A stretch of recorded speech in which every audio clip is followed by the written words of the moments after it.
Le massacre n'est jamais fini. La vidéo d'aujourd'hui n'est pas pour les enfants. Après, c'est vous qui voyez. Les histoires que je vais vous expliquer sont les pires façons de mourir. Likez et abonnez-vous pour la suite. C'est parti. Pour ne jamais mourir comme ça. Ce soir, je vais te parler de l'estrapade, probablement l'une des méthodes de torture les plus violentes jamais existées. Elle voit le jour durant l'Inquisition française, pour tuer ou faire avouer un crime à une personne. Évidemment, cette technique sera reprise partout en Europe. Le concept est simple. Le bourreau, donc celui qui va te briser, va juste t'attacher les bras derrière le dos, avec une corde reliée à une tour. Ensuite, il mettra des poids au niveau de tes jambes, pour que ton corps se casse plus facilement. Une fois fait, des hommes vont te monter en haut de l'estrapade et te laisser tomber. Enfin, pas totalement. C'est-à-dire qu'à 1 mètre du sol, ils vont tirer une corde qui va arrêter ta chute. Et c'est là que tu vas avoir très mal. À cause du choc, ton corps va commencer à se déboîter. Et plus on recommence, plus la douleur sera insupportable. Pour conclure, tu as 2 solutions. Avouer et rester en vie avec un corps défaillant ou continuer encore et encore jusqu'à ce que tu meurs de douleur. Elle, tu vas l'adorer. Ce soir, je vais te parler de Boscovine, une petite fille tirée de la mythologie balkanique. Boscovine est une enfant que le monde n'a pas épargnée. Chez elle, son père lui faisait vivre un calvaire. Elle se faisait violer, tabasser, etc.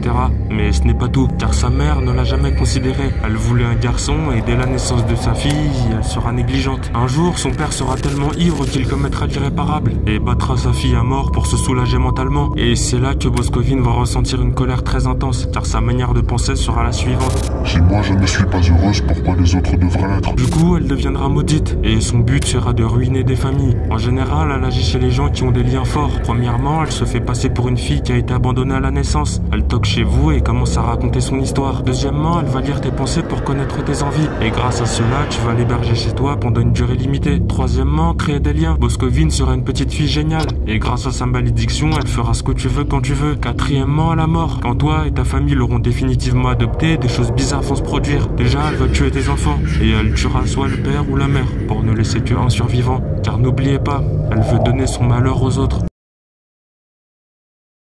Bon courage si ça vous arrive. Ce soir, je vais te parler d'une méthode d'exécution que les luthériens utilisaient. Pour vous renseigner, les luthériens sont des partisans de Martin Luther, un moine catholique devenu fondateur du protestantisme. Donc cette technique était employée dans les années 1517, mais je suis pas sûr. Comme vous pouvez le voir sur les images, le processus est simple, mais rien n'est laissé au hasard. Les bourreaux vous débarrassent de vos habits, puis ils vous attachent par les chevilles. Comme ça, vos jambes seront écartées. De plus, votre tête est en arrière, donc le sang va agir dans le cerveau, au dépend de la douleur. En gros, ça va faire mal, et impossible de mourir pour vous soulager. Ensuite, 2 hommes vont commencer à vous scier le corps en partant de votre entrejambe, et ils sont payés pour être très lents, donc votre calvaire va durer plus de 30 minutes. Pour conclure, cette technique est encore utilisée aujourd'hui, même si ça n'a rien de légal.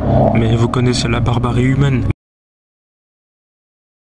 Et si la mort était une substance, ce soir je vais te parler du violet. Si vous pensez que les images laissent paraître un truc stylé, détrompez-vous, car cette merde peut vous tuer en moins de 3 secondes, et par 3 moyens possibles. En respirant la fumée, en l'injectant rapidement à une personne, ou alors mélanger le violet à un autre liquide. Bien sûr, elle ne laisse aucune trace. Concernant ses effets sur le corps, c'est le pire du pire. Premièrement, tes organes vont surchauffer, et ton cerveau va tout faire pour avoir froid. Deuxièmement, ton corps va dégager une sorte de fumée blanche, et tu perdras tes yeux ainsi que tes dents. Troisièmement, la décomposition. Durant cette phase, vous allez vous déchirer. À chaque contact, vous allez vous ouvrir. Et quatrièmement, la mort. Une fois que vous vous êtes entièrement décomposé, ce qui vous servait de corps va exploser. Et il ne resterait que de la bouillie. Pour conclure, cette matière a été conçue par des ingénieurs indépendants qui n'ont vraiment pas conscience du pouvoir de cette substance.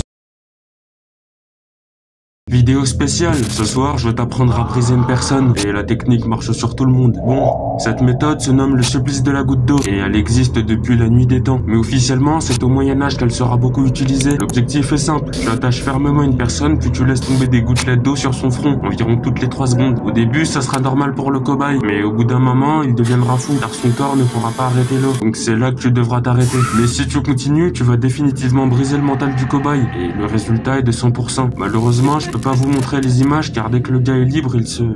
Voilà. Et je rigolais, hein, la phrase du début, c'est pour l'accroche. C'est tout pour le moment. Dites-moi quelle histoire vous avez préférée en com. A plus.